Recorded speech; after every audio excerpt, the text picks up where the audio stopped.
तो नमस्कार, welcome to my channel Surat tech में आपका बहुत बहुत स्वागत है। दोस्तों, आज हम बात करने वाले हैं इनकम टैक्स यानी सेक्शन 80C और सेक्शन 80D। इसके ऊपर हम बात करेंगे कि सेक्शन 80C और सेक्शन 80D होता क्या है और इसमें अंतर क्या होता है।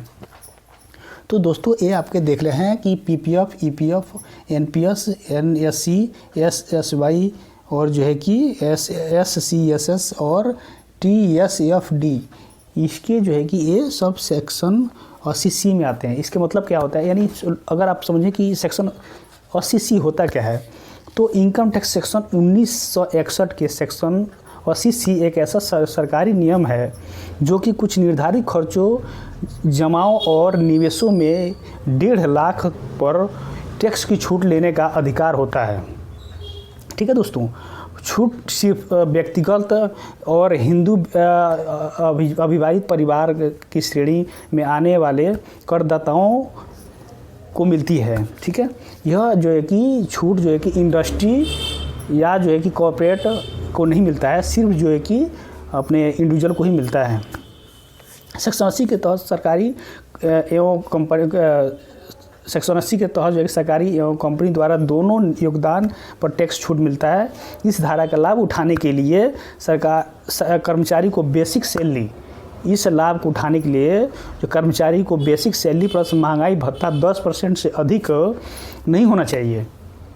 स्वयं रोजगार पर अपना बिजनेस करने वाला व्यक्ति भी लाभ उठा सकता है। अपनी कुल इनकम में से 20% तक अपनी NPS में देना होगा, यानी NPS है नेशनल पेंशन फंड। NPS मतलब नेशनल पेंशन फंड में देना होगा। ठीक है दोस्तों, अब अगर आप अपनी बेटी के लिए सुकन्या समृद्धि योजना में पैसा जमा करते हैं तो उस पर छूट ले सकते हैं। अगर आपने जो है कि सुकन्या समृद्धि योजना में अगर आप पैसा जमा करते हैं तो उसमें भी आपको जो है कि इनकम टैक्स में छूट ले सकते हैं। ठीक है, और जैसे EPF, PPF, NSC पर भी टैक्स पर भी छूट मिलता है। तो दोस्तों, ये है जो कि PPF यानी पब्लिक जो है कि प्रोविडेंट फंड हो गया, जो है कि EPF हो गया, NPS हो गया, NSC हो गया, SSY सुकन्या समृद्धि योजना हो गया।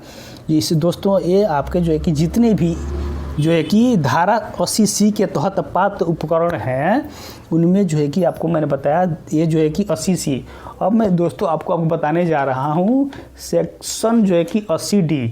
तो चलिए दोस्तों, सेक्शन 80D के लिए बात करते हैं। दोस्तों, अब मैं आपको बात करने वाला था कि सेक्शन 80D यानी हेल्थ इंश्योरेंस। तो दोस्तों, ये सेक्शन 80D होता क्या है, अगर आप अपने परिवार के लिए हेल्थ इंश्योरेंस पर जो खर्च करते हैं उस पर इनकम टैक्स की सेक्शन 80D की मदद से छूट मिलती है। आप खुद के ऊपर और अपने परिवार के सदस्यों के ऊपर जो हेल्थ इंश्योरेंस पर हुए खर्चों का शामिल किया जाता है और आपके परिवार के जो सदस्य 60 वर्ष से कम उम्र के लिए हैं उनके लिए 25,000, यानी जो 60,000 से कम उम्र के लिए हैं तो उनके लिए 25,000 जो है कि छूट मिलता है।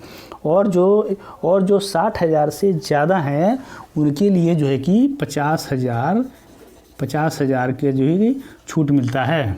ठीक है दोस्तों, ये है हमारा जो है कि ये 80 सेक्शन 80D। और इसमें क्या है कि जो दोस्तों एक और भी आता है 80 TTA, जो आपको बताया था कि सेक्शन 80 TTA। सेक्शन 80 TTA क्या होता है कि मान लीजिए कि आपके जो बचत खाते हैं प्रति वर्ष आप उस पर 10,000 जो ब्याज जो है कि फ्री रहता है। अगर मान लीजिए आपका प्रति वर्ष जो है कि कोई भी अकाउंट है, आपकी 1, 2, 3, 4 कितने भी अकाउंट है उसमें आपको 10,000 ब्याज आता है तो उसमें आपको फ्री है, उसमें आपको टैक्स देने की लोड नहीं है।